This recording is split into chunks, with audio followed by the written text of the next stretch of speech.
We're getting some updated intel here on Aaron Judge. And according to Jeff Passan and quite a few other folks, they're saying that the Yankees have officially offered him an 8-year, $300 million deal.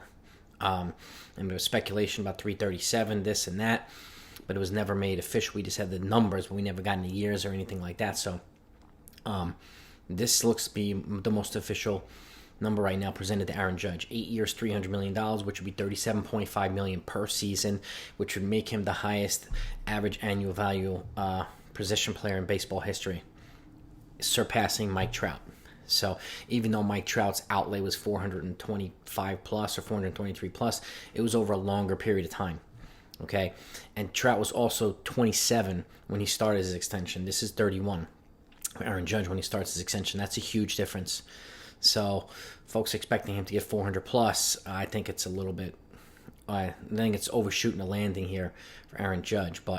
And this what we have right now. We're also hearing, we don't know what the offer is from the Giants, and we don't know whether the Dodgers are going to repeat or give a bigger offer, because what we know they apparently gave him a short-term deal, like it was 5 years, $213 million or something like that.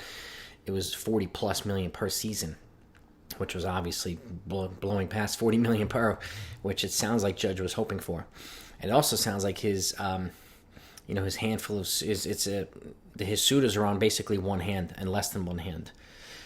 So the bidding war that was apparently the Judge camp was hoping to take place doesn't seem to be materializing. Now, again, the winter meetings start in a couple days. Things can happen. I'm also hearing he could sign by the winter meetings too. So if this is the best deal he feels he can get, then I would expect him to be returning to the Yankees. So, but if he wants to, they want to go to the winter meetings and play things out, which I think they probably will do. Because then they'll speak to agents, they'll speak to, not agents, they'll speak to GMs and owners and stuff like that. That might be wise thing for them too, to say, you never know. You might get the Texas Rangers come out of nowhere, right? And offer 350, 360. But if I'm the Yankees, I'm staying hard pat at 8 years and 300. I'm not adding a dime to that. There's no reason to overpay at this point. And a lot of people, other folks are making the point too, that money doesn't always, fix all the problems. The Yankees have changed their roster several times. Yes, they have.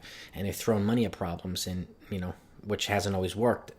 And right here, 37.5 years, there's no reason to overpay him when they would be outbidding against themselves, or negotiating against themselves, or outbidding themselves, I should say. So, but that's what we know right now. The new official offer for Aaron Judge, and again, it's confirmed by Jeff Passan, and it's kind of floating all around Twitter right now. And if anything else comes out on it, you'll get it immediately. Any other details pertaining to Judge, you'll get it immediately, so you know exactly what to do if you don't want to miss it. But I wanted to get that out to you. And again, this is where situations like this would help. I put out a video earlier talking about how the Yankees would be wise to eat bad contracts, and portions of bad contracts, so that they can move on and maybe get rid of some dead money and save some money. And that's not necessarily just to give Judge more when they don't need to. That's to address the complementary players that they're going to need to bring in one way or another as well. Judge is one guy. Yeah, and he had a historic season, no doubt about it, and he deserves to cash in, absolutely. But there's no need for them to outbid themselves. They've done it way too many times with way too many players. They may as well stand firm if I'm them. And $300 million a year, again, making him the highest paid position player in baseball history. There is no reason at all to increase it. None.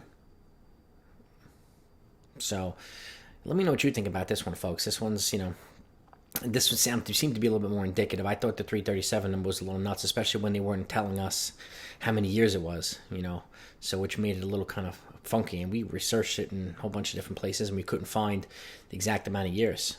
But now we're getting this stuff from guys like Jeff Passan and then, some other folks that are more credible in the baseball world. Then this number seems a hell of a lot more legit than everything else that we're seeing so far. And I'm not surprised that Aaron Judge is going to get a $300 million offer. I expect him to get probably another one. Maybe from Texas, maybe from the Dodgers, maybe from you never know, the Angels, the Giants. I expect him to get at least one more. $400 million, I think, is over the top. I don't think anybody needs to go that high, to be honest with you, but I know they want to try to maximize his pay. Of course, it's free agency. This is just a one shot. But I wanted to give you the numbers that we're getting now. 8 years, $300 million, 37.5 per, which would take him from his age 31 season to his age 39 season. That's what we got right now, gang. I'll talk to you later.